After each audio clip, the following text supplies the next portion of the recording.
Ladies and gentlemen, we are in for a real treat here.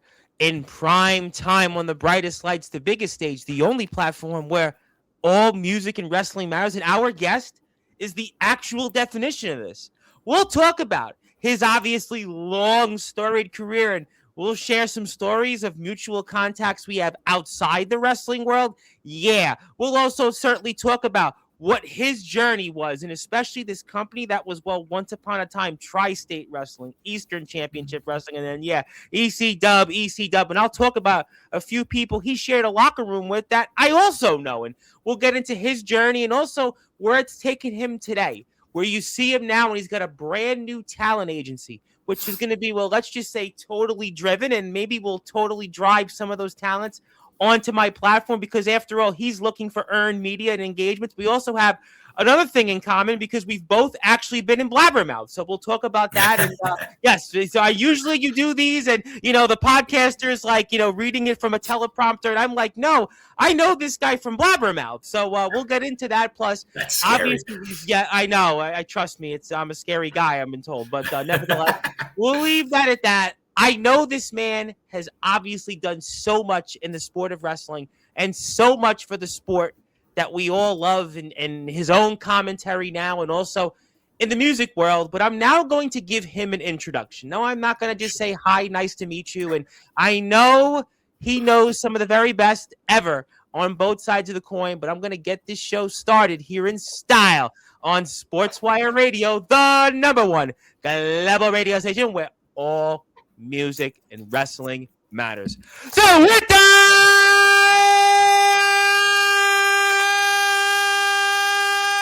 wait for it. Further ado here on the Sports Report.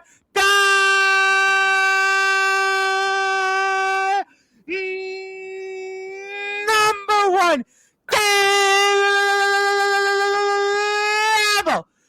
Sports show, a man that wrestled in the first match in ECW history, a man that was also one of the part of the most famous groups, the Dudleys, now the owner of the Totally Driven Talent Agency and the host of the Bay Rapney Show.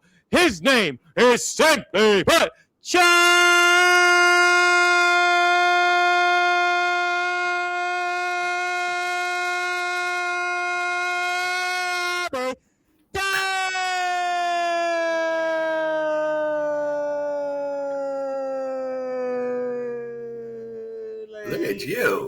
Look at you. My friend, how are we doing? Dude, were you like a singer in a band? How the fuck you holding notes that long? Well, all right. Well, my mom sings, and my mom was a singer. My dad was a drummer. I joked with David Ellefson when I interviewed him a couple of days ago that I was conceived to a Megadeth song. Although it was technically, I think it was a Scorpions Bon Jovi concert. But I don't sing in a band. Maybe I should.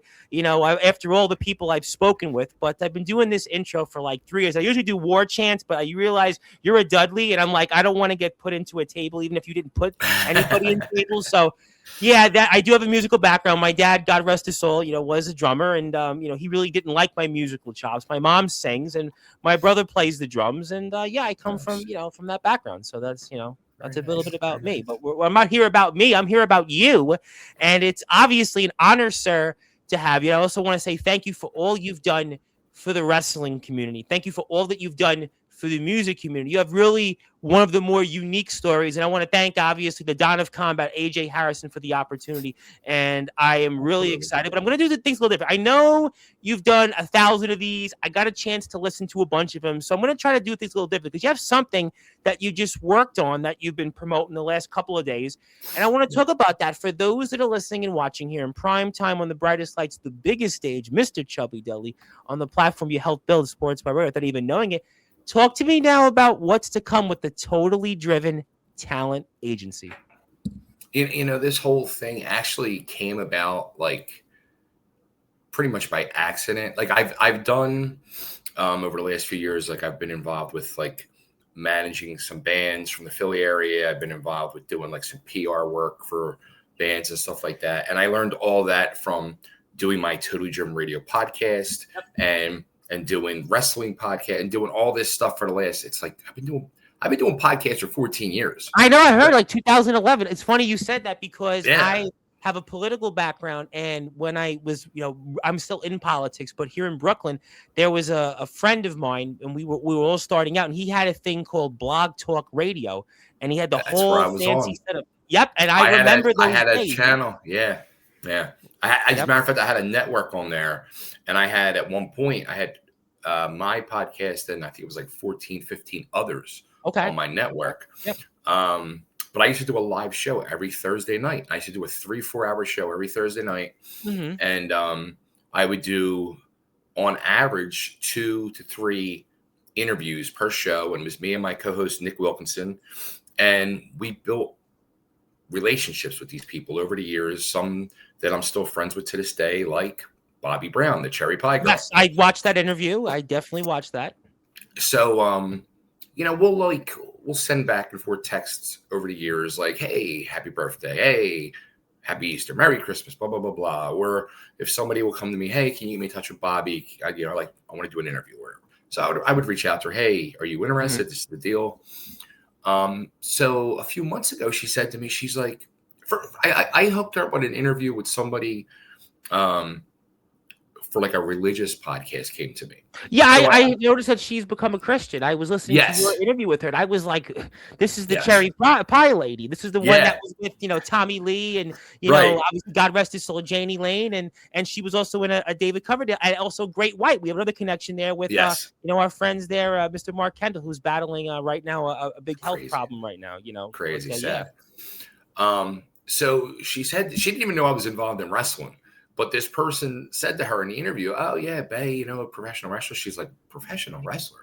So now she's been like in tune with this stuff. So she said to me a few months ago, she said, I see like you're always making appearances. You're doing podcasts. You're doing conventions. You're selling pictures. You're like, she's like, you're hustling. She's like, how do you do it? I said, what do you mean how you do it? You just do it. And she's like, I don't know how to do it. I said, I said jokingly, I said, it sounds like you need somebody like me to like do this stuff for you. And she's like, would you please? I'm like, wait a minute. Wait a minute. So then we like started talking about it. And then we set up a call and we talked for like a half hour and discussed things.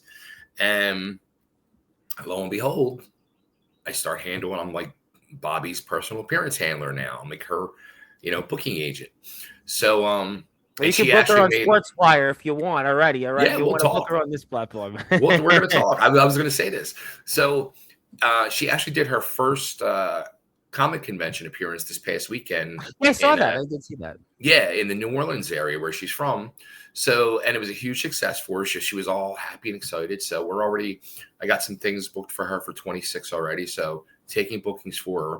But as I started promoting her, the crazy thing is, my all-time favorite guitarist and like this guy like changed my life to this day. Like I get very emotional when I listen to his music still. I get very emotional when I see videos.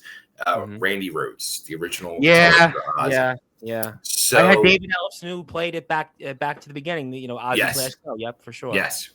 So Kelly Garney, the original bass player and co-founding member of Quiet Riot. Absolutely, of course. Sends me a message, which we were Facebook friends, but I never had an interaction with him. Just being the Randy Rhoads fan I was friends with him on Facebook. Yep. So he sends me a message. He's like, hey, Bay, I see you're representing Bobby Brown now. I'd like to talk to you. And I was like, fuck. Like, I was like, whoa. So he, gives me his phone number. I call him up and same thing. We have a conversation. We talk.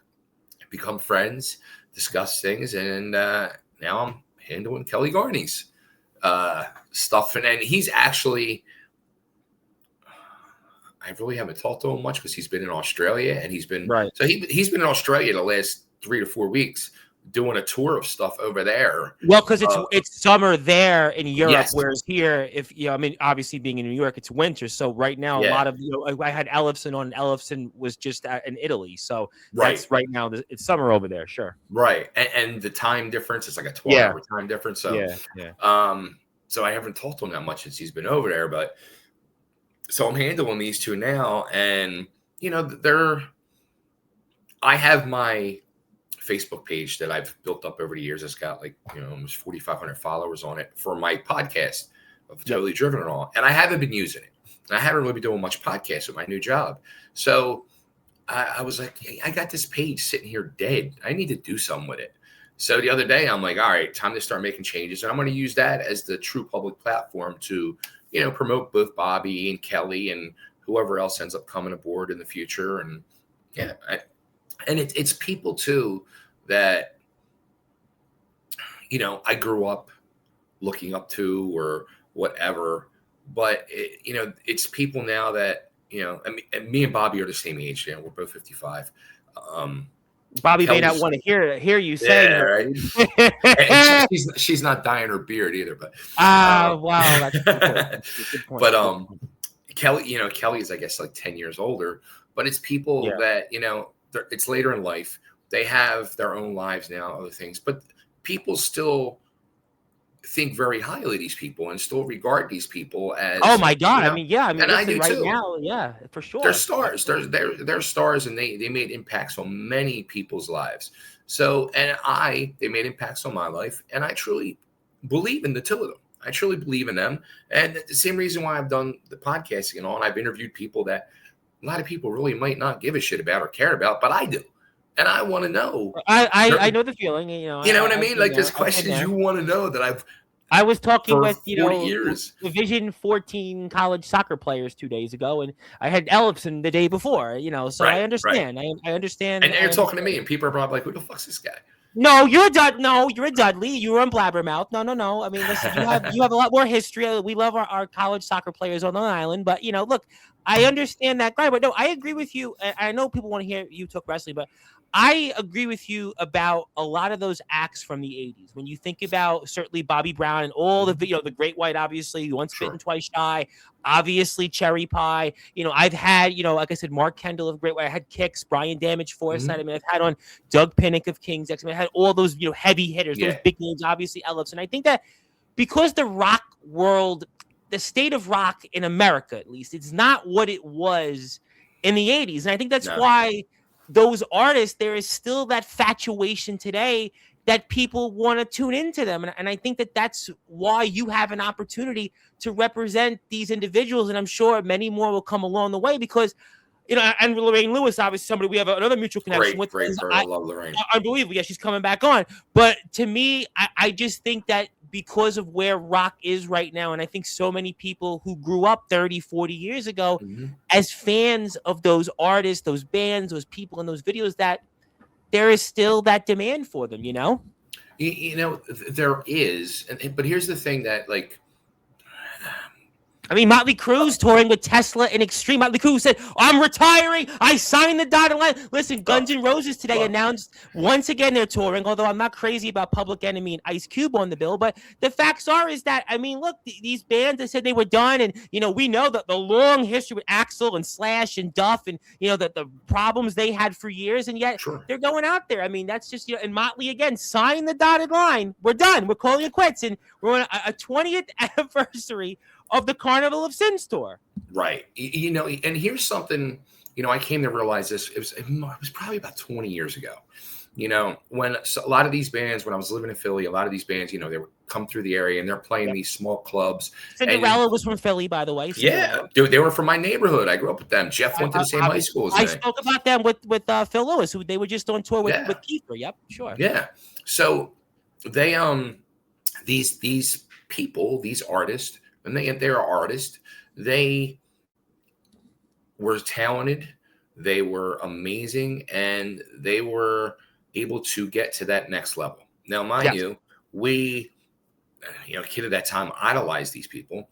But 20 years ago, as I'm seeing them in a small club and they're playing for 50 people, or I saw CC DeVille had a side project and he played in front of like 12 people. You'll never believe this. My mother went to high school with CC DeVille. He's from New York. Yeah, Fort Hamilton. Now, what part of Brooklyn are you from? Bay Ridge, Brooklyn. Well, mostly Bay Ridge, but that's where my mother grew up. I went to school there, and that's where my fiance, her and her family are from Brooklyn. There you go. Yeah, South Bay Brooklyn. Ridge, Bay Ridge. Lemore's was blocks away from where I grew up. In fact, I do a radio show doing news in Borough Park Wednesday nights, and it's literally like 9 blocks away from where Lemoore used to be. So I pass by where Lemoore's was every single day. So, Wow. you know, I would walk by there and cry every day. Well, the neighborhood's not what it was, but I'll leave that at that. That's another reason to cry. Another story, and I don't want to get thrown off the air, so go ahead. But so, you know, as I'm seeing these bands that were used to playing in front of 15 to 20,000 a night, now they're playing in front of 50 people. Yeah. You know, time moves on, but I realized these people are doing it's their job. Yeah. That's the thing. It is their job. And it's a job that they were blessed with the opportunity to do, and they love doing it. So to turn around like a Motley Crue 10 years ago and say, oh, we're retiring, we're not doing it. But everybody knew it was bullshit. Everybody knew they're going to come back and play. They're still young. Even kids. Listen, Rush, you know, Alex Lifeson and Geddy Lee are coming out there.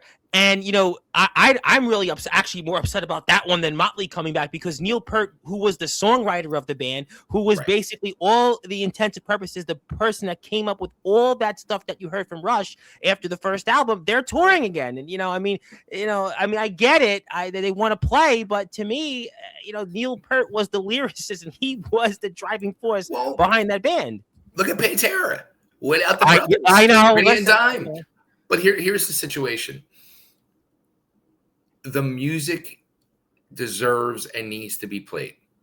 It's amazing music. And those people that are still, thank God, alive and with us, they have the right to play that music.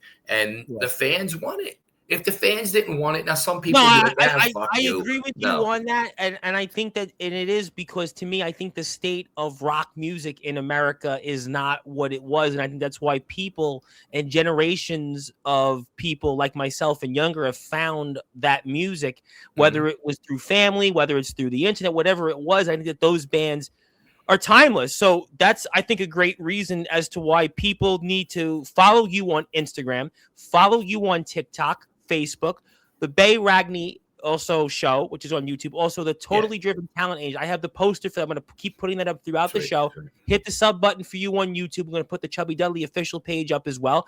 And I think that's a great opportunity for you to go out there and represent, you know, these artists. I mean, and I think the other thing you said about bands that toured, let's say, from the 80s and were in the arenas, it's kind of come back a little bit now, because what they do now is called flying. You know, Ellefson was talking about it. You know, Mark Kendall, when he was here, had mentioned, who just toured with Slaughter, Phil Lewis, although these guys are actually on a tour bus, and I'll get to them later. But they just finished their tour, and I think what's happened now is that they're doing fly-in. So they'll do like 2 days, maybe almost like if you were a hockey fan, you'd play a Thursday, Saturday, or you have baseball, you play Friday, Saturday, Sunday, 3-game set, and you go, and that's it. You're done for the week, and you come back. That's kind of what's happened now. So I think that that's maybe why the artists have gotten a chance to have a second look, because they're doing all these, you know, package tours. The package tours have kind of brought things back, you know? And you know what? I didn't know about the Guns N' Roses thing yet, but it just came out literally before we went on the air. Literally just came out. If you notice, a lot of these bands are all doing these funky, weird packages now. And I think it's cool. There needs to be a lot of crossovers. I just saw, I guess it was this morning too, Sebastian Bach announced his tour for 26. I did, It's got Stitched Up Heart, which is a modern band. But, you know, it's pretty smart because you're trying to cross over and get that younger audience. There's no younger true audience. There is, but there isn't. It's not. I had Josie Scott of Saliva, who kind of falls by the wayside. I love Josie Scott. He came on my show. I interviewed him a couple times. I fucking love Josie. He's a good dude. He's a good dude. And I love his new songs. Yes. And I've been meaning to fucking do a video and go off about the whole Saliva situation, because it infuriates me. You know, I'm going to do a video. You know, I gotta say real quick for a minute, that to me, Josie Scott was the songwriter, and he was the driving force behind that band. And he is Saliva. I know, but you mean to tell me that the new singer has the right to say that Josie Scott has? That's mind blowing. I don't understand. I don't fucking understand how a band, and look, Saliva is truly, I mean this with all my fucking heart and soul. I listen to Saliva every fucking day. They are one of my all-time favorite bands. They might be one of my top fucking 5 Well, you bands. know, Nikki Sixx wrote "Rest in Pieces," right? Yes, this is one of their big hits.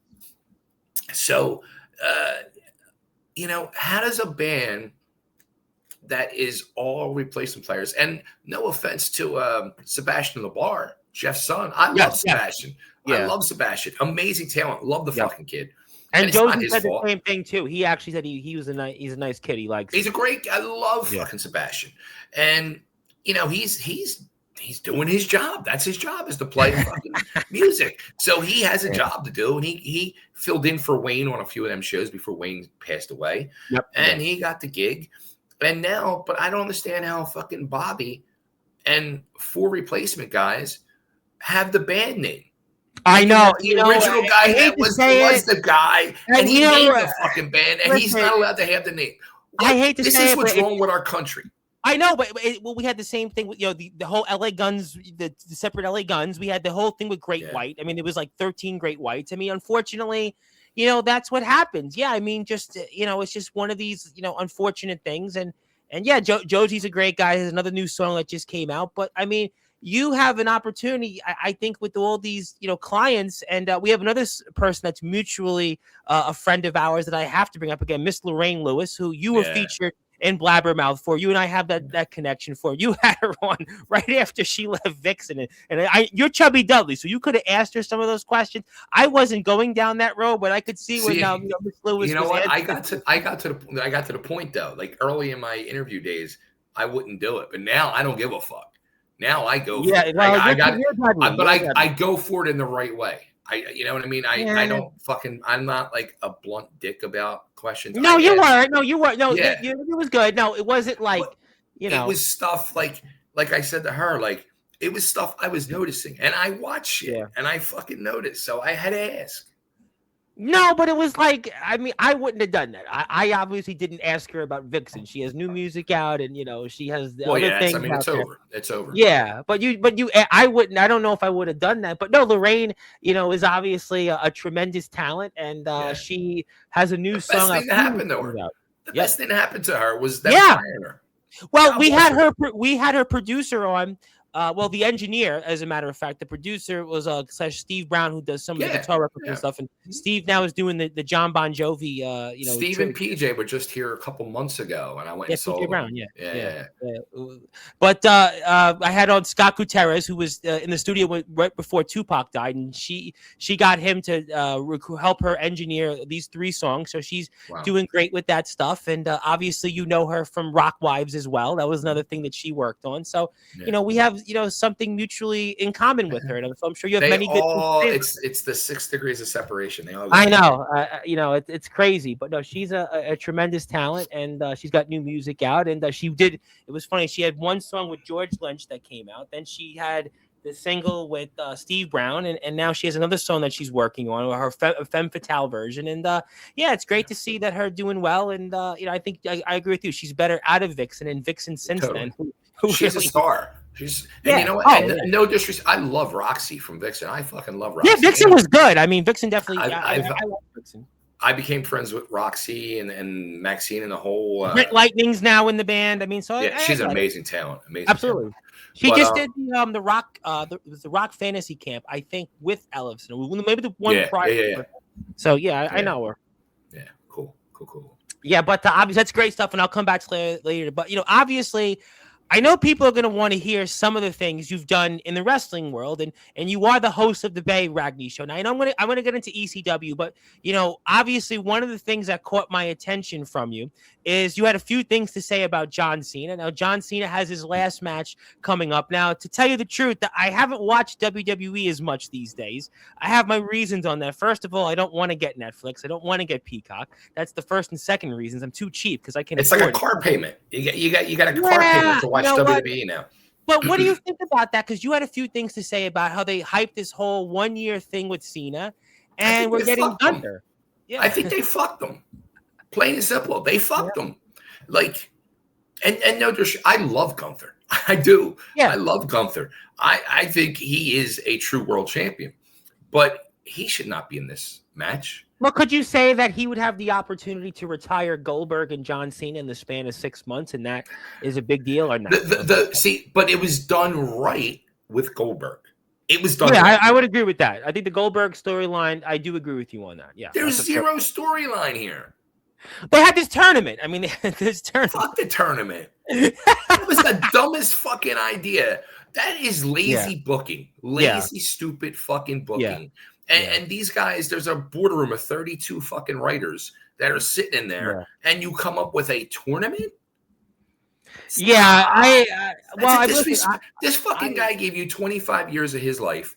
He is what do they call it? The Grand Slam champion now. He's won every belt in the company. He's been billed for the last 6 months, the greatest of all time. And I think he was, from a statistical standpoint. I know Hogan and Austin and The Rock certainly drew maybe more money a little bit, but I think in terms of the consistency and the amount of years he was on top, you're talking about probably 12, 13 years consecutively. He was on or near basically every main event they had, which nobody had in WWE history. I mean, so I think that is a valid point. This is going out with, okay, how is it that it's this Saturday night's main event, his last match. And when I saw I don't even remember what the matches were, but I looked at it and I said, I'm more excited if I'm watching. I'm not watching, so I'm working, but I'd be more excited to watch Bailey and Sol Roca than Cena and Gunther. Yeah, because I think people maybe, and I had talked about this at the beginning of the year, and I haven't done a lot of WWE because I just told you I don't have Netflix and Peacock, and so I'm not doing the whatever it is per month. But I think people would have wanted to have seen somebody he had history with. You know, they gave us the match with Randy months ago, but they threw it away. AJ Styles, I know he hasn't won a match in ages, but people would have wanted to see that. That was a you know what? I bet you that was like even John saying, "Hey, I love AJ. We're tight. I want to work AJ on the way out." And that was like a little rub. That's all. Nothing. But there's names, listen, you know, whether it's, I mean, he had the thing with R-Truth, you know, The Miz. I mean, there's just anybody you could have thrown out there that if you were going to keep it within who he feuded with, you know, Roman Reigns is an example, somebody that beat him a few years back. You want to give him a win back there, you know, or just to me, or end his career there. Yeah, I hear what you're saying, because there is a lot of people still on that roster. Make it make sense. Or there's all the rampant rumors that Edge's contract is up. Bring Edge, bring Jericho, bring somebody in. Well, Jericho's a good one. If Jericho, who hasn't been in AEW in months, if that would have made sense. He's got history with Jericho. I mean, Jericho was out of WWE for 2 years because of a match he had with Cena. So yeah, that would be a give back. I mean, make it make sense. That's all. So I got to ask you, that's a great sense. That's a great segue for me, because I had Jumpin' Jim Brunzell and I had a man you shared a locker room with, Raven, on a few weeks ago. Okay. And I'd asked them that same question. I'm curious what you think, and what do you think then about today's wrestling? And you promoted as well, so you know this. So talk to me about what you think about today's wrestling right now. Well, the funny thing, like when I left the business in the early 2000s, I stopped watching wrestling for 20 years. So I missed basically all of John Cena's career. So I really did. Like, I missed 20 years of wrestling. I shut it down, you know, and I started dabbling over the last 5 to 7 years watching it. And then like the last 3 years with the resurgence of the whole ECW and Chubby Dudley thing, I got back in. I got sucked back in, and I started watching all just WWE, not even AEW. Because anything I saw of AEW, I wasn't impressed. And even a lot of the clips that I do see of AEW, it just looks more. Yeah, I got into AEW style. At the very beginning. I think the first year or two, I was really into AEW, and then it was another company. You know, they brought Punk in, and then after that, to me, it kind of went south. They brought Punk and Danielson in, and then it was like everybody. They brought every ex WWE name in, and then a week or two later, they didn't do anything with them. And then they don't have the knowledge up there to do it. Well, they don't have a man you obviously had in Paul Heyman. They don't have that mind that can put people together. You know, I kind of think that, tell me your thoughts on this. Paul Heyman almost reminds me of what Bill Parcells used to be in football. He could make nothing out of something. You think about what Heyman did, whether it was in the NWA, whether it was in WCW, whether it was in ECW, whether it's been in WWE, whether it's been with the Bloodline. To me, it's like Bill Parcells. Paul Heyman, to me, is like the Bill Parcells of wrestling. You're like an evil genius. Like, and you can say this to Bill Parcells too. You got to be the person to be able to put people in the proper spots and places to cover up their weaknesses, to make them be a full-fledged star or all-pro athlete. Right. Both could do that. And they had a great support cast in people like Raven, who is a pure genius of the business, yep. Tommy Dreamer, and Taz. And there was a locker room on both parts of Bill Parcells and Paul Heyman, a locker room that believed in them and the product. When you have that, you have an unstoppable force. And this is why 30 years later, people are still talking more about ECW than John Cena's last fucking match. No, I got to be honest with you. Yeah, people, it's crazy to me because I do remember growing up in Brooklyn, I watched ECW at the tail end when it got the television deal with TNN, and I remember watching it on Madison Square Garden Network. And, it's when I was growing up, ECW was definitely big. There was definitely a following, but I think now the legacy of ECW grows the mystique. It's almost like, I'm going to make you laugh, go back to music. It's like, when Hendrix was alive, he was big, he had success, but after Hendrix died, I mean, people still talk about Hendrix and they put him up there. And I think it's ECW great spin on it. It's the truth. It really is, because especially, and I wish I could fucking let people see and know that, like, when I'm talking about this now, I have chills going up my legs, up my spine, and I can feel it in my hair. What we got to experience in that ECW arena, nobody will. If you were not there, you'll never fucking experience anything like that in your life. Never. And so many people have tried, dozens of promoters have tried to go into that building and recapture the magic. You can't do it. It was the right time, the right place, the right people, the right music, the right I think music, going back, the music was, to me, and I talked about this, the music to me set the tables, because you knew who was coming, Offspring with Raven, Enter Sandman with Sandman, it changed the business. Taz had War Machine from Kiss. I mean, we can go up and down the list. Shane Douglas had Perfect Strangers. To me, that's what set ECW apart, was that music. Exactly. That's, to me, was you went out there and everybody knew, New Jack, Original Gangsters. I mean, we can go. I can go and go 20 more people. Impact Players had, White Zombie. I mean, I can go on and on. And I think that's, to me, what set ECW apart. And you can't, I can't go back and watch old ECW. I feel the same way now. Unless it has the original music in it, you can't feel the same way about it. It loses so much. It really does. Absolutely. Because it was a package. It was a complete package. It was, when you heard that music, you got fucking amped. You were amped and in tune now with the match, the workers, and the crowd.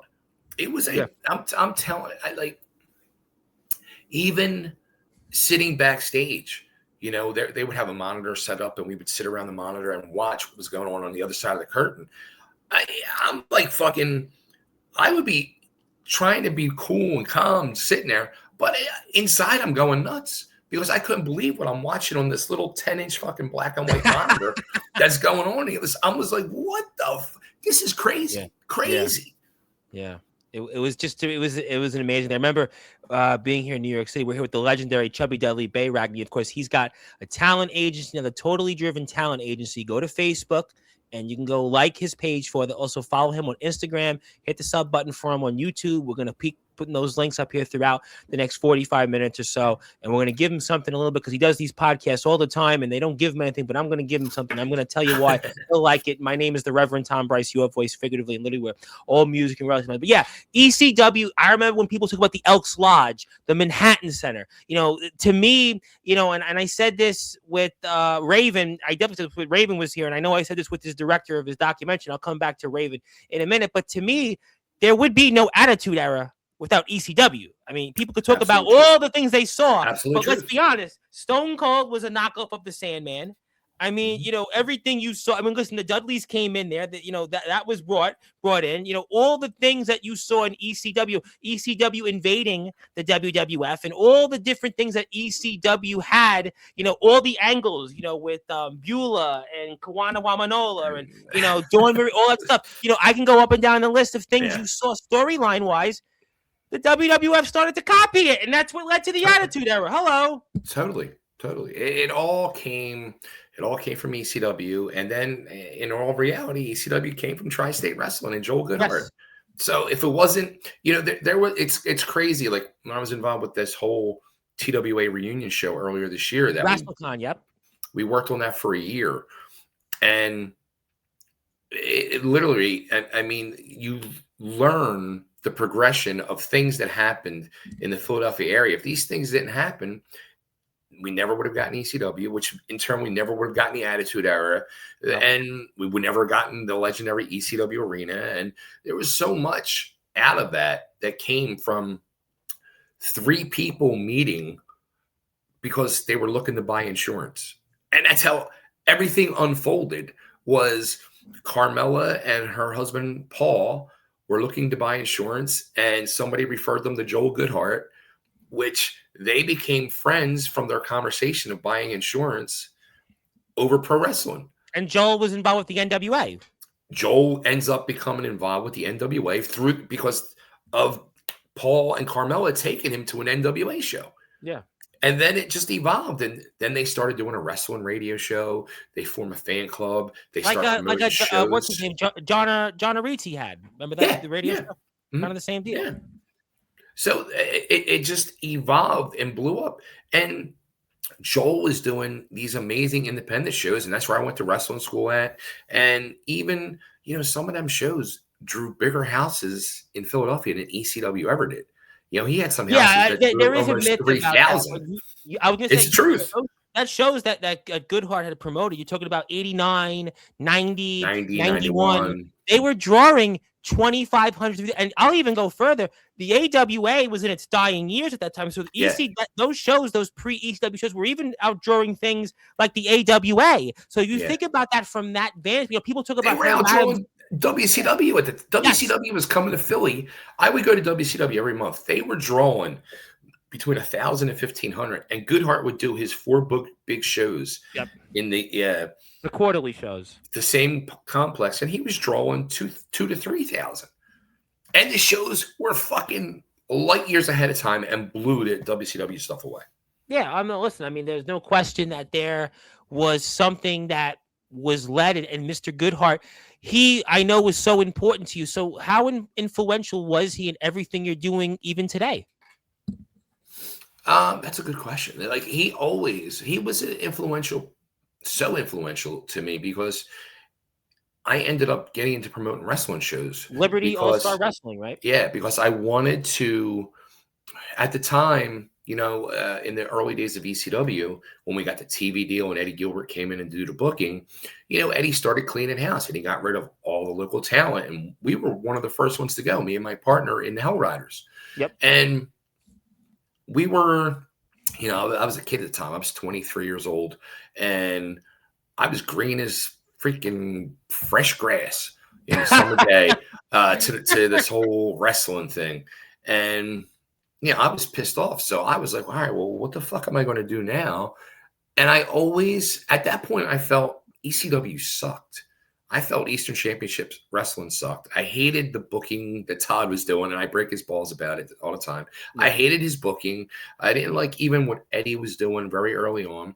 And I thought what Joel was doing was missing. So I was like, I want to pick up the pieces and start something and pick up the pieces where Joel left off. And that's what I tried to do with Liberty All-Star Wrestling. And on your first show, if I'm not mistaken, wasn't a early Simon Diamond on that, if I'm not mistaken, right? You had Simon Diamond?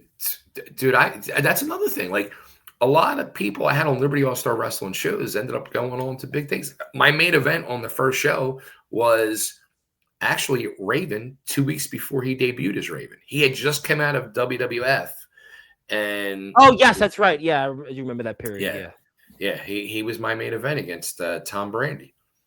Oh, yeah, of course, Tom. I remember Tom Brady. Yeah, he Yeah, had a yeah. stint in the WWF Scouts around must like see it. 97. Yeah, 97, Yeah. 98. I remember him. Yep, Hmm. yeah.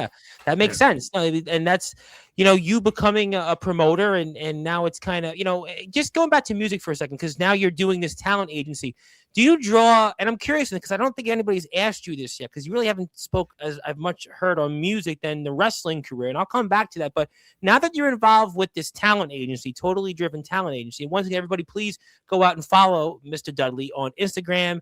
Hit the sub button from YouTube. Follow him on Facebook and TikTok, so you can, be a part of his agency. If you know anybody, he'll certainly represent them. But do you draw anything from your wrestling promoting, your wrestling career, Oh and yeah. helping you now in the music industry? Let's talk about that. Okay. It's funny you said that because the other day, when Bobby was doing the thing at the Cajun Con, I sent her a message Saturday night. I said, "Here's homework for you to do, and this is things I've learned from the pro wrestling world, and one of my biggest influences in life as well is Evil Knievel."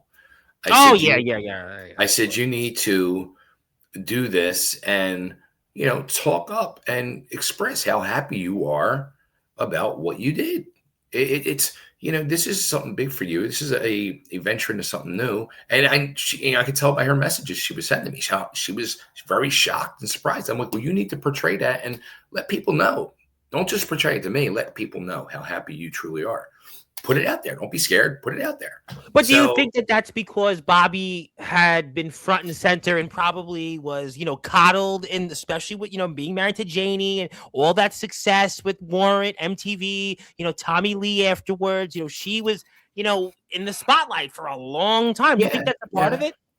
I mean, it probably is a small part of it, but she's gone through her own troubles over the last so many years, and something I've always felt is she doesn't have confidence in herself to do things. A lot of Mm. stuff she kind of doubts herself, which we all do. And just from our conversations I've had with her over the years, like when I would say stuff to her, she was like, "What?" Like she'd be shocked. So yeah, sometimes you need a little kick in the ass with confidence. Well, you know what? I'm sure that she'll get plenty of that with you. And if you want to certainly book Bobby, which we do here on Sportswire, you can go talk to Mr. Ragnier / Mr. Dudley himself, and he'll certainly help you out there. Maybe join his talent agency. But you have an interesting note in ECW history. You're a part of the first match.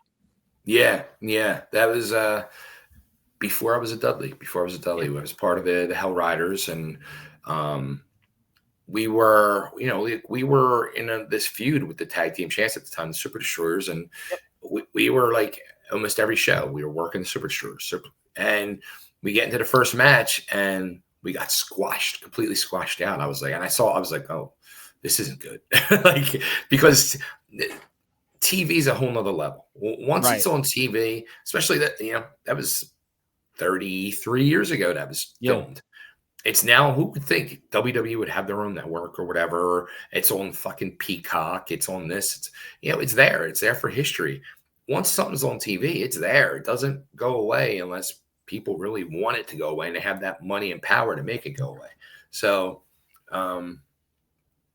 you realize the importance of TV. So when it happened on TV, I said, like, yeah, we're fucked. Like, we're completely fucked. Well, it is what it is. And you also wrestled Don Morocco and Jimmy Snuka, and the That was irony of that, crazy. right? Think about the irony of that, right? In the early '80s, but that was one of the legendary feuds, and Biggest yet, feuds.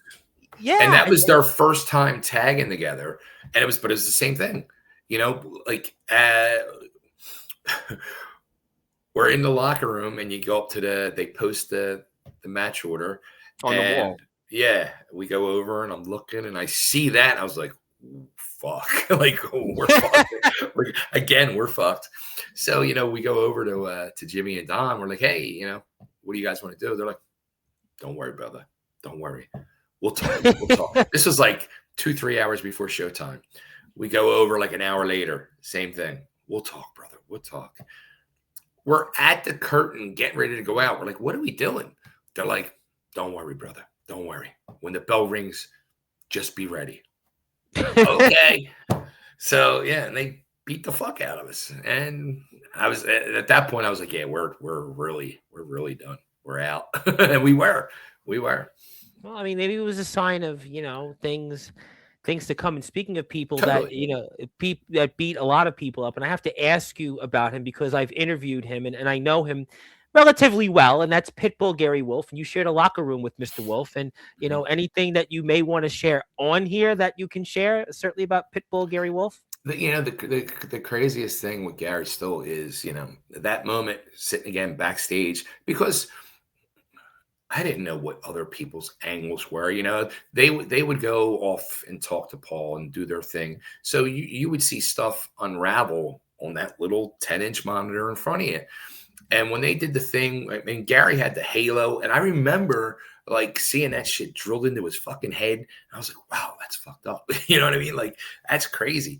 And they did that angle with Shane grabbed the halo and all. Oh, I it's one of the most infamous angles in wrestling history to this dude, day. Yeah. dude, everybody in the back, even everybody in the back, we was like, you just heard everybody just like, what the fuck? Like, most people in the locker room didn't know what was going to happen. Like, it was just a gasp. Like, what was Yeah. going on? And you heard the gasp on the other side of the curtain too. Like the whole building, just the energy was sucked out. Like, what is going on?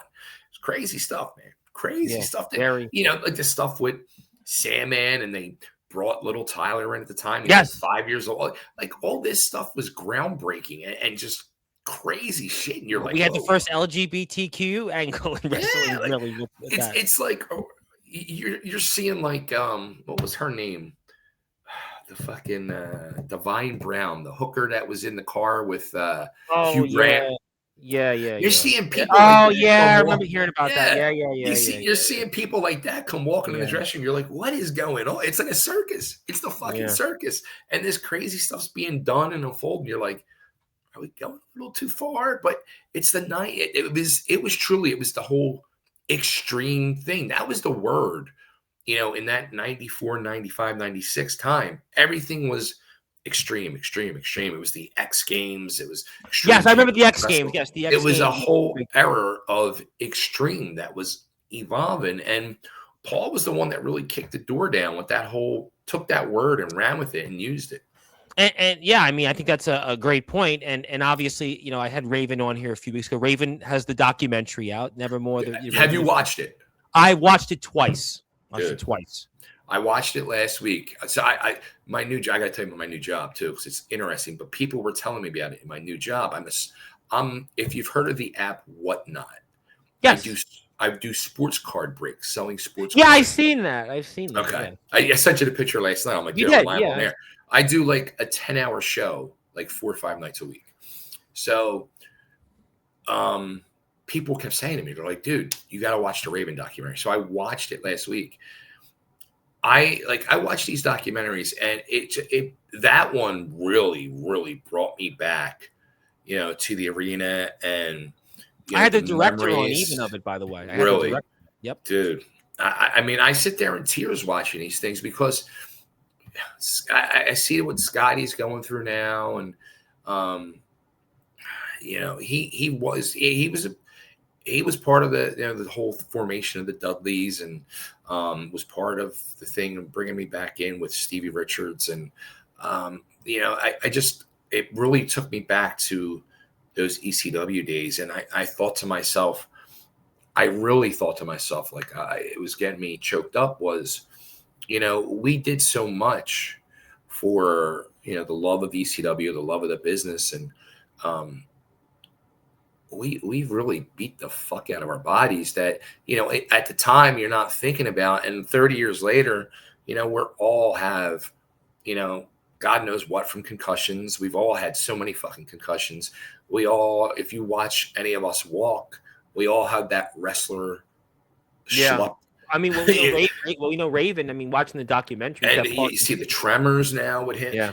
So it's just very, very fucking sad. I don't know how Jericho has escaped all of this. I mean, he literally has. I mean, I'm shocked. I mean, and DDP was in the documentary. What I think part of it is? How has he escaped? I think a big part of it is the drug situation. I don't think Jericho ever really went down the drug path. Oh. I think that's a big part of it. A lot of the, it's mostly the boys, some of the girls as well, but a lot of the boys they all started doing the fucking painkillers and all that shit. And when they started fucking with that shit is really when I had Jim Brunzell on. It was talking about 30 days. It was 57 straight days at one point he worked on. He said everybody then in the WWF at that time, this is predating ECW, was all on something. On something. Yeah, of course.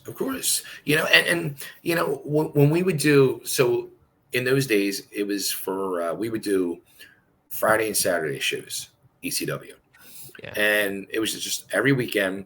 And it was kind of like a tour. Like you would do 2 shows and 2 house shows the next weekend, 2 house shows the next weekend, Friday night, and then Saturday night would be your TV taping to push the storyline for the next 3 weeks. And then you would do another circle and then come back to the arena every 3 weeks. So that's when we would film all the promos, is after those arena shows. And Paul would say to us, I don't give a fuck what you guys are doing. You go out, go do whatever the fuck you want. Go fucking drink, snort, fucking fuck, whatever you're going to do. I don't give a fuck. Whatever you're doing, go do it. Have fun. But when I need you to do your fucking promo, you better be on. If you're not on, I will fucking fire you. You know, so, and we would fucking, there was times, dude, we would sit there till, you know, you're fucking up all night partying, just waiting to fucking get your call to go do the promos. And we'd be there like 7, 8 o'clock in the morning. Sex, drugs, and rock and roll. It literally was sex, drugs, and rock and roll. It really was. It was crazy. I mean, in the documentary, there's the famous thing that Dreamer was talking about where Rhino thought Sandman was dead. Another man I've interviewed, Rhino, and Sandman all of a sudden shows up to the building. I mean, that to me was hilarious. I mean, it's hilarious. Hack's, you know, Hack's a fucking, he's a crazy dude. Love him, but he's fucking crazy. He caned you famously too once upon a time. The fucking I you know, and he protected me too. He protected me. My first night, because he went to the same wrestling school as me and Stevie Richards, JT Smith. My first obviously who Gary beat for the television title, JT Smith. Yes. JT MIA, he's another one that's, you know, deserves a lot of love. He came up and introduced himself to me my first night in wrestling school, Sandman. He says, "Hey, how you doing?" They call me Hack, and I'm an asshole, and I know it. I'm a 20-year-old kid, and he was 29 at the time, and I was like, "What the fuck did he just say?" Like, but Raven did say he famously was still a good father. And you know what? He's probably an even better father now. It seems like he's got a great relationship with his kids. Well, he went through a lot. Listen, no, there's no question, and we're here with Mr. Chubby Dudley Bay Ragney. You have to go and hit the sub button for his YouTube channel, Chubby Dudley Official. You have to follow him on Facebook, Instagram, TikTok. We got about 20, 25 minutes with these. He's obviously a very busy man. We're honored to have him on here, and my name is the Reverend Tom Bryce. But, you know, listen, I mean, he's went through a lot, and he definitely, you know, was one of those guys that, I mean, definitely was the definition of sex, drugs, and rock and roll. But it was a great documentary, and I definitely would have thought you would have had an opinion on that. Obviously there in that locker room with Raven. And, you know, it was kind of weird though, because Stevie Richards, a man you certainly know very well and, you know, was responsible in some ways for you having that first ECW match, you know, in your career to an extent. They don't seem to have much of a relationship, Raven and Stevie Richards. Kind of, not to put you on the spot, but that's a weird vibe there. I mean, you know, I think I was instructed not to bring him, you know, I was instructed not to bring him up when I did the interview. Really? Yeah, okay. Don't do it. Just don't do it. All right. Well, since you asked me, it was said in the documentary. They didn't really talk about Stevie too much, but it was said in the documentary that, you know, Scotty mistreated people. You know, I have Sick Boy coming on tomorrow, who I'm sure will have some opinions, but he'll probably have a little bit of a better opinion because he was there in WCW, not ECW. Right. We'll see. Right. Well, we'll see tomorrow. Scotty really made Stevie his lackey. Like Stevie was responsible for, you know, I'm going to just exaggerate, but like doing his laundry and cleaning his apartment. No, Lodi said that in the documentary. Lodi said basically, I replaced Stevie Richards. So, but you know, so he used to fucking make like Stevie and Meanie do this stuff, and you're kind of like you're in that fucking spot. First off, we're kids, you know, we're green in this business. We're in our early 20s. You got somebody who's been around the block that you're looking up to, and he's giving you an amazing opportunity. He's putting you in these great storylines, and like, it's kind of like, what the fuck do I do? And finally, when Richards was getting older and maturing and realizing, like, hey, fuck you, and started fighting back, and then they were, they had to fall apart over the years. And right now, Richards and Bret Hart are like the guys that just shoot on everybody these days. I mean, Richards is massively known on YouTube. He's become like, it's Bret Hart who says something, then it's Richards. I think every day I hear something new. But but here's the thing, and I mean, I don't really have a relationship with Bret Hart. I just I mean, I was throwing him out there, But I feel, because I watch Stevie's stuff, a lot of his stuff. He's telling the truth. You know what I mean? It's if you're. I always liked Stevie in the ring. I always thought that his career. I mean, he did have a long career. Right to Censor. TNA, he came in there. He obviously had obviously the BWL later on. I always thought though that he was one of those guys that should have had more success, but he did have a long career. His career is there, but I feel like the ring look. He can mimic the move. He looks like Shawn Michaels, but a little taller. I mean, he could talk. He had the look. I mean, he knew he was really good in the ring. I just thought he should have been more than. Yeah, I mean, you know what? The big thing about Stevie too is he never went down that path of fucking partying. He was never about fucking drinking and drugs and all that shit. And he had a health issue and overcame it. I mean, I'm sure you're aware of, he had a major health problem a few years back, and he looked like he was 20 years ago. Yeah, he looks great. Yeah. He looks fucking great. Totally. And he's a former LAW champion. He was a Liberty All-Star Wrestling champion one time. Yeah, obviously. No, listen, you had a lot of, I think that's a really important point, because that you've done a lot of different things, is that I think that's what you're almost kind of like a savant, because you had the wrestling career, you wrestled, it was what it was. Then you did some promoting, and then you got the podcast on, Block Talk Radio. My friends used to call me the idiot savant. But you got to be something. Listen, I think that you got to keep reinventing yourself. Like even Jericho, for example, saying like, how is he not, going down that road? He looks the same. DDP was in the documentary. I don't even know how DDP 70. I mean, he's like almost 70, and it's crazy. There has to be something. Guys like DDP, guys like Billy Gunn, I see, and I'm like, there has to be something off. Did they did they take something that we'll find out 30 years from now that they were able to get? It's like, I mean, that's just, but I think it's a point that era people look back on in the time, and you were in the Dudleys, but you were almost kind of pushed by the wayside. Totally pushed by the wayside. You didn't really get to wrestle much. That's to me.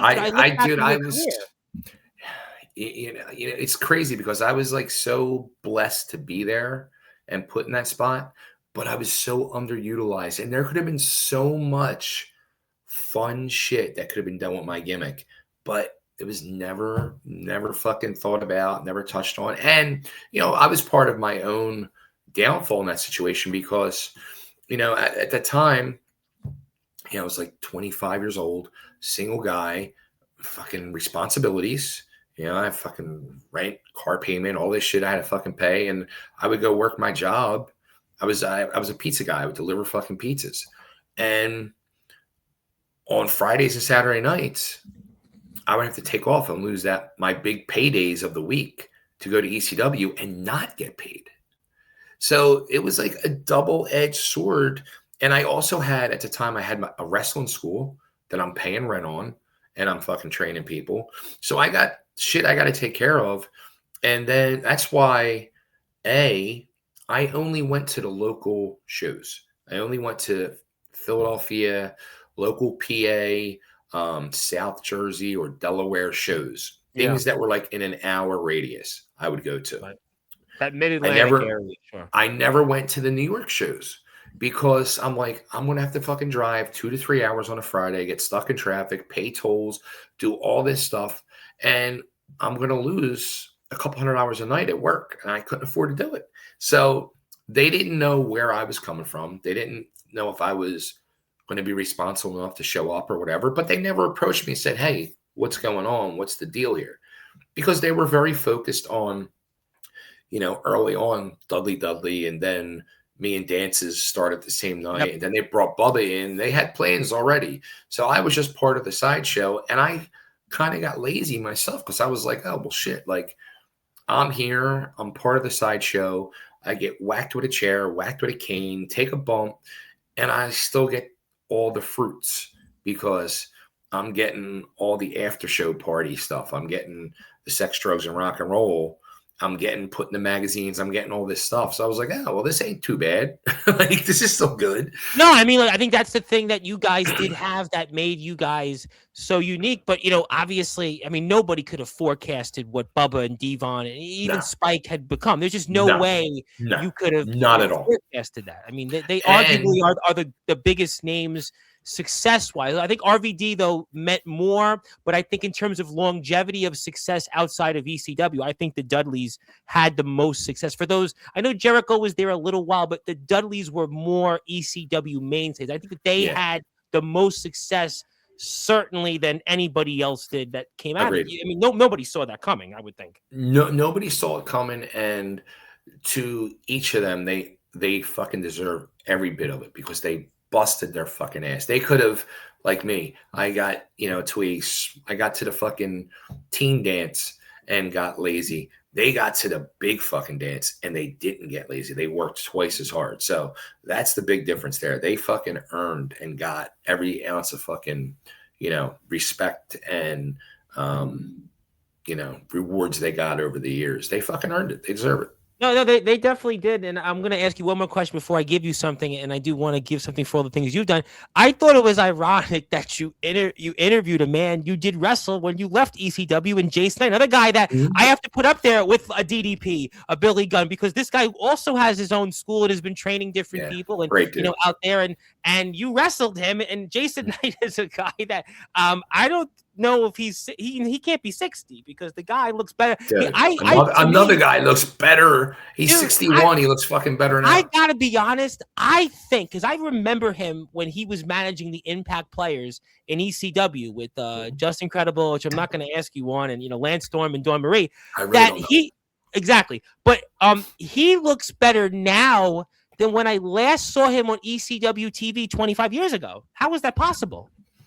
Some people are blessed. Some people are blessed. They really are. It's like in Rock. That's Sammy Hagar, 77, and and he doesn't look. But Jason's one of those guys too, like a Jericho, like a DDP, that consistently are in the gym. They're fucking working out. They're doing something. You got to do something. You can't, like my something. I try to, but my fucking life is just crazy. I work 60 hours a week. I get up and I barely have energy to go back to work, and that's what I got to do. So in my heart, I want to go to the fucking gym, but I can't. I can't physically do it. I got to stop making excuses and do something. I understand. But these guys are able to fucking make that time and commitment to get to a fucking gym. Well, I'm going to make the commitment now to share my screen because I want to do this. I'm excited about it because for those that are listening and watching here in prime time on the brightest lights, the biggest stage, you're now in the Sportzwire Radio Hall of Fame. So I wanted to put you in my Hall of Fame, and I got some big names in this. I'll give you the physical copy when we're off the air. The 168th member. Look at it. I do fucking baby. I got Mark Farner's in the Hall of Fame. I have, Savio Vega, obviously Lorraine. I put Lorraine in there. I mean, it's a long. David Ellefson got in there on Monday. So we have, it's a good list of people, and I wanted you to be in there. You are a Dudley. Honored, dude. Yeah, we're honored to have you on here. Anything we can do to help you. I wanted to ask you this question because you have done so much, not just in wrestling, but in life. And I haven't heard any of these interviews, anybody ask you this, but what advice would you have for anybody that's up and coming? Up and coming in what is the question? Could be anything because you're a promoter. You've been a promoter. You're now an agent. You know what? It's like it's such a different world and business now. It really is. Like, and this goes for both wrestling and music. Music's a whole nother. I don't even know what's going on in the music world. That's just fucking crazy. Yeah. But wrestling, number one is don't get fucking for anything. Don't get involved with drugs. Please don't get involved with drugs. Yeah, Phil Lewis said. Josie Scott had said that. Josie Scott, his advice on here was don't do drugs. That was his exact. Yeah. I mean, that was never my, thank God, never my fucking problem. Because if I did, truthfully, I was always scared of drugs because I Yeah. watched a lot of people around me go down that road, whether it was personal friends or professional friends. And really, I've watched too many people I lost. My Especially in the problem was, wrestling business, right? I mean, you think yeah, about yeah, all the it's names, sad. It's fucking New sad, man. Jack, right? Louis Spicoli. I mean, Rick Rude was in Very ECW sad. after you. I mean, Balls Mahoney. It's just terrible. Even like my problem has always been alcohol. Fucking, if you can avoid those two things, try to be fucking clean. Don't fuck people over. Be honest. Be true. Follow your heart. And you have to. The thing I truly watched, and it makes a big difference. Something too that always held me back. You can't have. You gotta in life to try to get to that next level in these things. It seems to me you really can't have many responsibilities. Have the true least responsibilities as possible because you need to devote so much to get to that next level. You need to devote so much of your time, your heart, your soul, your body, your mind to devote to your passion, your craft to get to that next level because it really is. It's another level. It's another level.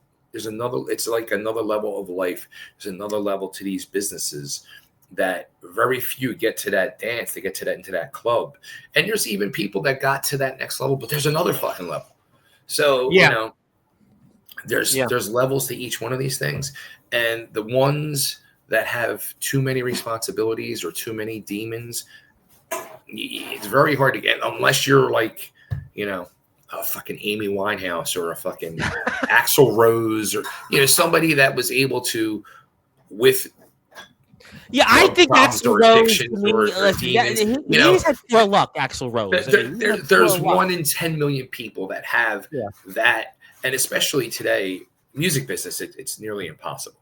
No, but in wrestling, nobody buys records anymore. It's not like it was in the 80s. I just had on Scott Dalhoover of Dangerous Toys, and he was talking about the story. My first record, I'm selling 70,000 records a week. Now, today, nobody physically buys 70,000 records a week. It's not. They don't buy 70,000 a year.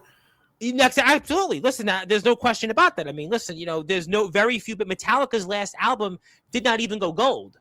The last Metallica album did not even go. Bon Jovi's last album that came out last year, it hit number 5, and it's off the charts. I mean, there's just, it's such a dude, like back in that day, it was, new records would come out on Tuesdays. It was new release Tuesdays. I would be at the fucking, as a kid, I would go every fucking Tuesday. I would be at the record store buying the new releases. It was an event. Now, these kids today, they don't have no clue, and they don't know what it's like to truly support the artist or whether it's music or wrestling. It's these people, and you see, especially these indie wrestlers. A lot of them are not working jobs, or if they are, I don't know what the hell they're doing, but they're out and they're traveling around on the circuit. And they're supporting themselves, and they're I don't want to know how. I'm just glad, Mr. Dudley, that I was able to make a substantial amount of change outside of doing this, so I have the time dedicated. But if otherwise, I mean, if you made change doing this, dude, you got to tell me how because I'm still waiting to make this. I haven't done it. This I haven't done it really. I mean, we're talking it's peanuts on the dollar, but other things like I've probably done better off. I have to ask you before we get to closing thoughts. You did have a video talking about LA Guns and Guns N' Roses, and I was really curious on your thoughts on who was the better band. LA Guns. I was glad you said that. That's why I invited you on the show, because I think LA Guns was the better band. Not because they came on my show, but because I think they were easily the better band and the more prolific band. As much as I love Guns N' Roses, they made that look. That first album's one of the top 5 albums of all time. Yeah, fucking Appetite for Destruction is just an absolute masterpiece from the opening note to the closing note. Yeah, there's not many albums that can fucking touch that. But and a debut album, nevertheless. Yeah, they never made anything close to that after that. They didn't make much music after. They had Use Your Illusion 1 and 2. They had the spaghetti incident. Then we waited a million years for the Chinese democracy. Even like I like some of the stuff on Chinese democracy is great, but I better, can't tell you how many times I listened to. Okay, but I used to listen to Slash and Miles Kennedy stuff, and I would say to myself, "This is fucking Guns N' Roses of the new era that we're missing out on. This is what fucking DNR would have sounded like." I just think that Slash's guitar playing, he's a great guitarist, but I just don't think he's in that stratosphere that they put him in. They put him in, and I get it because of the album sales and the band, but I just don't. I think LA Guns was a better band because I think they're more prolific and they were true to their sound. And obviously, we know LA Guns members like Tracy Guns were in Guns N' Roses, so hence I kind of think that LA Guns was a little bit of a better band. And they've actually put out the status. They put out 5 albums in 9 years, which is crazy. They put out so many albums that people never heard and have stood the test of time. And there's so many great classic songs on that stuff that nobody gives a fuck about. And I go back and I listen to them. I'm like, what the fuck? These people don't know what the hell they're missing. It's like Faster Pussycat, another band that I love. Yeah. Back in the day, when their third album came out, Whipped. It was called Whipped. Yeah. I know. I remember at the time it came out. I was like, it was like, it's over. Well, Scott Del Hoover tells the story last week on here that basically what happened was the record labels decided at a certain point, it was like late 91, early 92, they wanted bands to just go away. It was basically literally, that's what the story, he said that basically, the first album they have goes gold.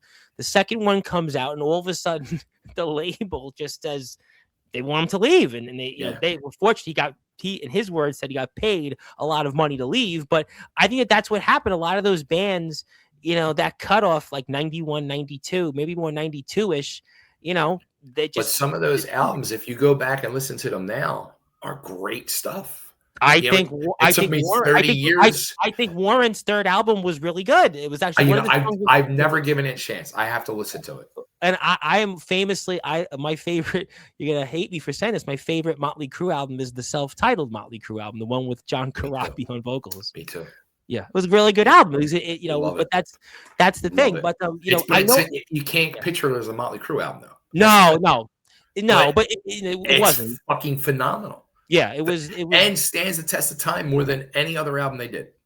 Yeah, because sonically it sounds good, and there's a level of musicianship that I think was lacking. I mean, Dr. Feelgood was okay. I mean, I do like Shout at the Devil. I mean, Too Fast, but I think they had some albums like to me that I couldn't listen to. Theater of Pain, Girls. Now, if Nikki Sixx comes on my platform, then I'm going to change my mind, obviously. But he did share one of my clips with Josie Scott, so people keep telling me he may come on. But nevertheless, Motley Crue was one of those bands that like after I even like Poison's Native Tongue that came out with the Richie Kotzen on guitar. That was it was a great album. But again, it comes out 93. It was 93, 94. It's nobody's looking at Poison at that point. Skid Row had Subhuman Race. I mean, that's great another one. Album. Bob Rock produced it. But in America, it didn't do anything. Europe, it actually moved because they were still in a big band outside of America, but it didn't really move. That's what happened with a lot of those bands. So, that's why we've got you for the Totally Driven Talent Agency, the Bay Ragney Show. Hit the sub button for you. Before I let you go, and I got to ask you, is there one or two moments in anything you've done in your life, career, whatever it is, that stand out most? Talking to you.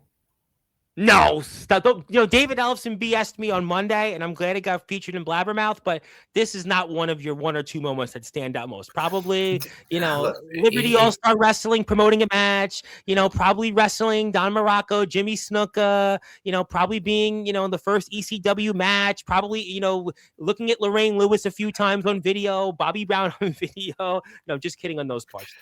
Although I wouldn't blame you, but, just kidding. You know what? All right, here, this is going to sound fucked up.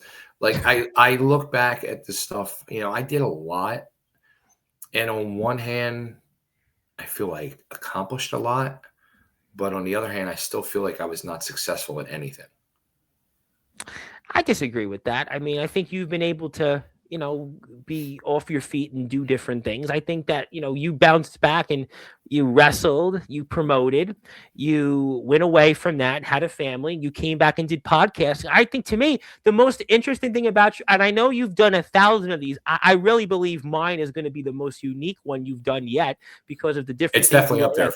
for sure. Yeah, I believe that'll stand the test of time. But is that you did, to me, the most interesting thing is where we share something in common is the Blog Talk Radio days. You were doing that 1450. I remember being on Blog Talk Radio. I remember my friend Gene Biradelli, he was doing this show, but it was such a different work because you had to go to the setup. Oh my God, I remember him setting up the stuff and in the room. Studio. It was like, and I remember being there, and it was a bunch of guys. We were young guys. You were in the wrestling world. I was in the political world, and we're here in this place in Bensonhurst, not too far from Lemoore, and it was a bunch of us young guys, and we were like wanting to be having our voices, and he had Blog Talk Radio. I think, to me, the podcasting is where it's led you to where you're at. I think that's maybe one of the most important moments of what you've done.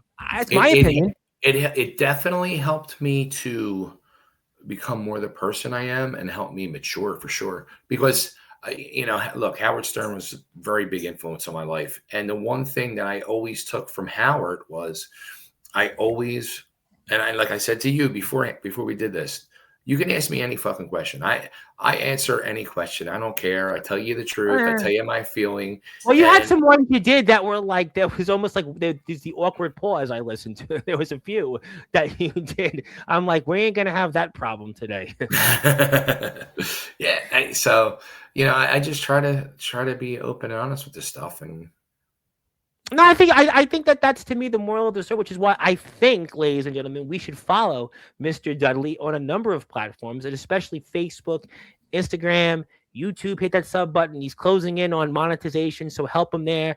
Totally Driven TV. He may not have new video on there, but hit the sub button there for him. Just follow him on all social media platforms, and keep an eye out on the Totally Driven Talent Agency, because you're going to see some different people that he's representing, and we certainly want to help him in any way possible. I think that's the most important thing, is supporting those who support us and building a network, and he's got a great network, and we want to continue to help him expand that network. So do me a favor, if you're out there, follow him. We've put the links up. We'll do it throughout the show. And, before I get to closing thoughts, is there anything else you want to share, anything else you want to say that we haven't got a chance to talk about? Dude, I'm like, in all God's honesty, I'm just honored. I really am. Thank you for reaching out to me. Thank you for. AJ Harrison actually said, he's like, "Hey, you want to talk to this guy?" I was like, "Yeah, I'll talk." I'm always willing. He's like, "Oh, maybe do you think you'll have time?" Like, yeah. He's Dude, like, I've done when he was doing his podcast, him and his buddy Cam. I went on and did their shows a couple times. I did one of their shows one night. I ended up sitting and drinking with them. I think I was on their show for like 4 hours. He's a PA guy. It makes sense. He's a PA guy. We were just like talking about anything. We were I'm like, are we even still doing a show? Like his boy Cam was like shit-faced drunk, and I'm just like, what is going on here? But great dudes. They call me Unc, him and his buddy Cam. They'll send me a message. Hey, Unc, what's going on? No, I don't want to call you Unc, but I mean, I'll certainly say we appreciate you. I call you Hall of Famer. I don't know if I'll cll you Unc. That blows me away. And thank you. No, we really, Jumpin' Jim Brunzell was excited about that, and I'm excited to have you here. I'll make you laugh. You were much more excited about the Hall of Fame than Raven was. I mean, Raven was like, was Raven. He was pretty much Raven for the 20 minutes. He was Raven. I mean, how was that? How was it like interviewing him? Was he? All right, I'll give you the ECW guys I've interviewed, and I'll tell you my opinions on them. We'll say it on this. I already shared it last week, and I had a UK wrestler. Rhino was basically like, we're like time, but he liked me. Raven, well, we'll go to Rhino first. So Rhino was like, you have 30 minutes with me. He came on 15 minutes early, and we're starting the clock now. But he liked me, let me do my intro, and I had 4 minutes, and he talked to me afterwards. Rhino was very much like proper. Like what they said about him in the documentary, kind of being straight-laced, I think that was Rhino. Gary Wolf was kind of, Gary Wolf was okay. Gary Wolf was kind of like, I had a mutual contact who said he has a book out. Gary has a book, and basically everything he said on podcast in the book. I don't picture. I mean, Gary's a good dude, a nice guy, but I don't picture him being a good interview. Gary's book wasn't like everything he said in the book is like everything he said in the podcast. There's no new notes in there. I have the book. I've bought the book. Gary was cool. He gave me like almost an hour, so I can't begrudge Gary. He likes my posts from time to time, but Gary was kind of Gary Wolf. I mean, he pretty much, that's how I could say it. Raven was like, I did the interview. I didn't even think I was going to do it. I was actually trying to get a voiceover job. And all of a sudden I got an email. Hey, you want to talk to Raven? I'm like, yeah, sure. And then I was like told, don't mention Stevie Richards much. And don't mention certain things. And I was told I have 30 minutes. And then he had technical difficulties. Then he was upset. He had hearing problems in his headset. And, I had 20 minutes with him. And, and he was kind of like, he was kind of Raven. He was pretty much that's who he was, but I got his director right afterwards because they kind of were like, they liked me. And so, I would say that those guys were kind of what they were, Jumpin' Jim Brunzell, by the way, was like, the nicest guy. He still emails me like randomly. Awesome. So yeah, he was great, but you're the best one. So, I'm very happy about that. So until Sick Boy comes you gotta like, come on now. I'm kidding. No, I'm kidding. Although Sick Boy, I have to say I'm really excited for, but you actually been the best of them all so far. You gotta first off, you gotta want to do it, and you gotta be honest when you're doing it. Like, and I just, some people just do it because they have to do it because they're promoting something, etc. Yeah, but I'm not fucking promoting. I'm here to. No, I think. Listen, no, I think Gary Wolf gave me an hour, so I have to say Gary Wolf, and I had a mutual contact with him. So it was like Gary was like I spoke to him on the phone, so Gary was like pretty cool. So I have to say Gary was good. Rhino was like, proper 30 minutes, 30. Rhino was like almost like talking to a New York Yankee. It was like pretty much like he did that.